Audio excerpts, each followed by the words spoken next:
So I thought I would take another little pro tip here. We're under the Ram 4500 doing front fuel filter, rear fuel filter, oil filter, Rotella T6 15W40, synthetic oil, 3 gallons of course. I'm gonna install the Fumoto drain valve up front up there as well. I thought this was going to be straightforward and I wasn't going to film anything because I didn't think I had any helpful tips versus what I've already seen on the YouTubes. One thing to note with this rear filter housing anyways is it seems that it holds a whole mess of fuel. So go ahead and put your fuel line, I think it's 5/16, on this little doobly-doo here, right by the petcock. Go ahead and drain out everything that's going to drain. Leave the petcock open, and then go ahead and loosen the cap, and a tremendous amount more fuel will come out and get into your catch can here. It's a bit splashy, so be forewarned of that. Also note, I used my wee little paint pen there to line up before I started wrenching on things, and I've got a pretty reasonable idea of where the petcock was before we started. Let's see who can guess what this is. But yeah, so I'll get the drain valve video of that. There's a bazillion videos of changing oil and so on, so I don't want to reinvent the wheel, just trying to gather some more information for folks. This being a 2021 Ram 4500 with the Cummins, part number 6843-6631-AA-001. Manufactured April of 22. This is the rearward one. It's got the wee notches, new O-ring, and so on. So we'll just blast this thing in quick. Truck's got 10,600 miles. I wanted to get it done at 10. I'm a little late, but hey, such is life. A lot going on.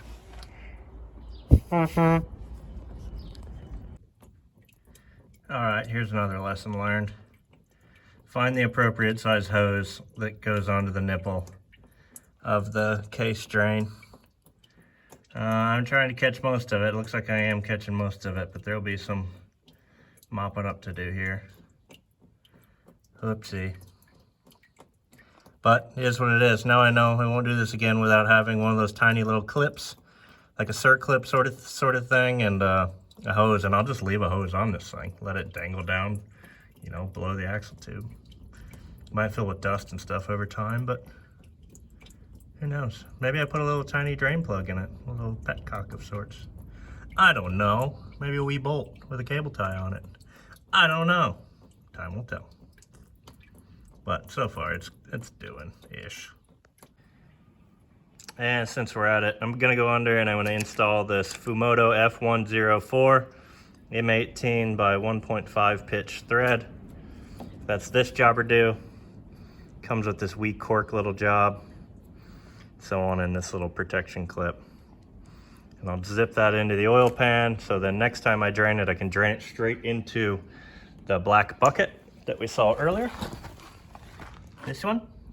One problem with the little black bucket here is the oil will come out so fast that it's faster than the holes can take it in. So I like the ball valve so I can throttle it if I need to.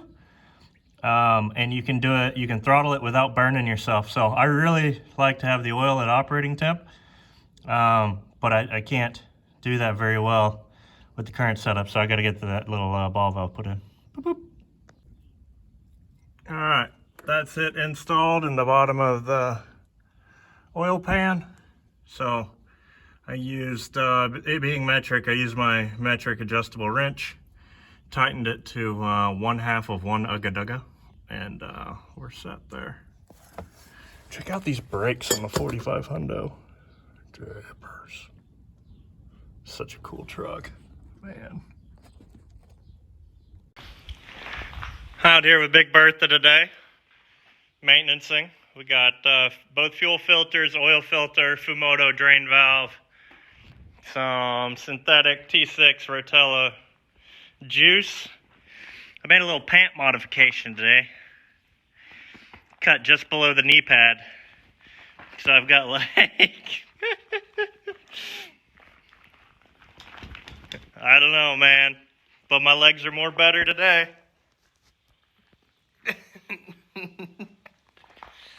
Hey, if it looks stupid, but it works.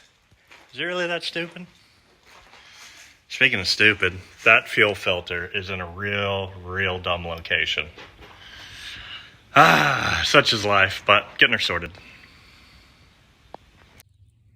All right, so I got this filter wrestled out. As you can imagine, it was a bear. It seems that the first filter change on most vehicles is real silly. There's a lot of people that say it's best to take the first change to the man to have him do it. Well, if anything was crossthreaded from the factory, blah, blah, blah, blah.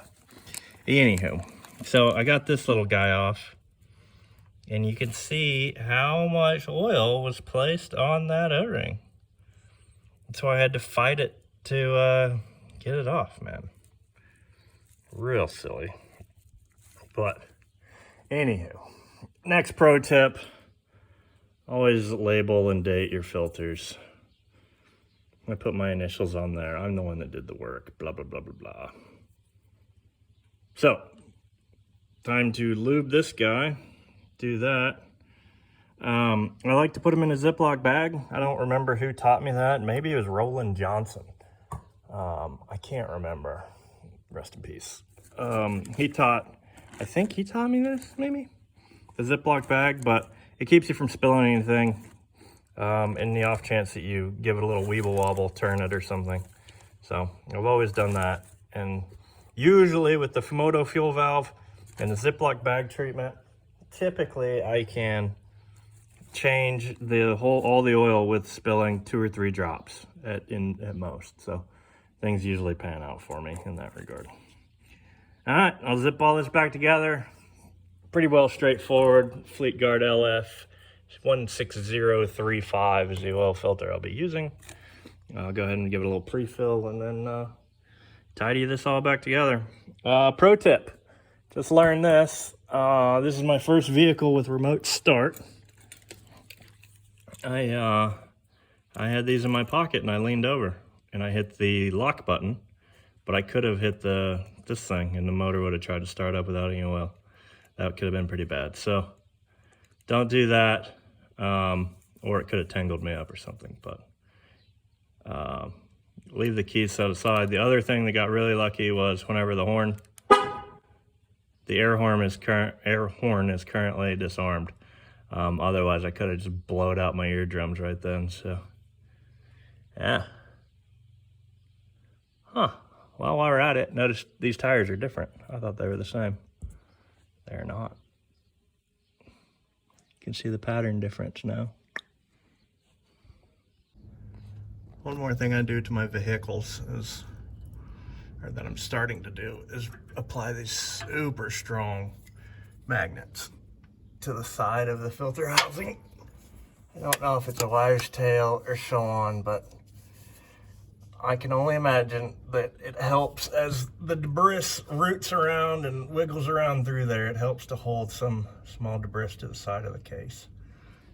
I did that to the last filter, and if I have time, I'm going to do some exploring in that filter and open it up. I should be able to see the lines where the filter was and dissect it properly to see if there's any metal debris that accumulated in those areas. It'd be just fun to know. It's a cheap experiment. It's free to try. I don't think it can cause any harm. Yeah, I think it's wise to give it a shot. Thanks for watching.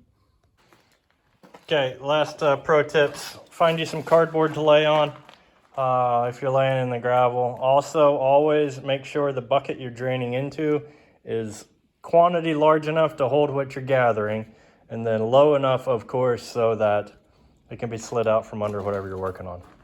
Funny story, once pulled a transmission, couldn't get the transmission because the bell housing out from under the truck. Had to jack the truck up like 2 feet to be able to roll the transmission out from under a 2-wheel drive Cummins. So it was kind of a whole thing. But yeah, having all that stuff planned ahead is smart. Fuel filter's done, that was a pain. Oil filter was super dry on the O-ring, real pain. topped up. It's showing a little bit low on the doobly-doo, so we'll just give that we'll drive it for 50 miles or something and then have a look at it. For getting into the settings, you know, you just pop into, with the truck in run mode, you know, you change your fuel filter, you reset them right here with your wee little buttons. Yeah, that's about it. So truck bobbled a little bit on startup. I primed it twice before starting it, but I guess it needed 4, 5, 12 times. I don't know, but it just bobbled a little bit, but fired that up. All right, this project is done.